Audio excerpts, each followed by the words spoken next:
কেউ নাই রে। সারা দেশব্যাপী ধর্ষণের পর হত্যা একের পর এক ঘটনা ঘটেই চলেছে, আর তারই ধারাবাহিকতায় পাবনায় ঘটে গেল আরেক হৃদয় বিতরক ঘটনা।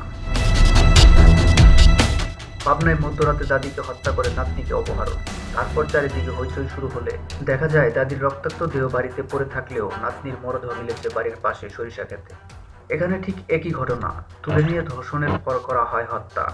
এসব ঘটনা থেকে মনে হচ্ছে চারিদিকে ধর্ষণের পর হত্যার মিছিল শুরু হয়েছে।